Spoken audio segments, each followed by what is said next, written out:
Guys, we have got the pit boss out again today, and I've got some very interesting pellets. This is a garlic, onion, paprika pellet. You can see it there. I'll try to put links somewhere down below. We're going to be cooking some chicken wings and a few other things. So, I've already got some added to the hopper. We're going to plug it up and get started. For seasoning on these wings, I'm doing the Cajun two-step. This is the fire one. I'm sure you guys have seen this guy on YouTube. Been wanting to try his seasonings for a while.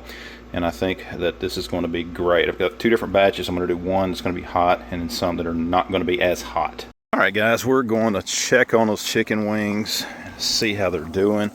I started out, basically I had my smoker set for 250. I left them in there for about an hour. I've ramped it up some now, and you can see here some of them are starting to get a lot of good color on them. So I'm going to move these up to the top rack and check the temps on them, because I'm aiming in for around 190 or so. But so far they're looking good.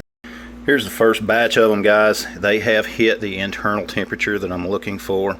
You can see there we're 178, around 180, a little above. I know some people take them up to 200, and I actually have a couple of them that have reached that. And I just want to make sure that everything is good to go. So I'm just pulling them off a few at a time, checking them to make sure they're safe. And anyways, I've already had a couple of them just as samples.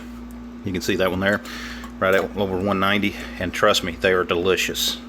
And here it is, guys. We got the wings, we got some corn, some peas, and some taters, and a big old pitcher of tea.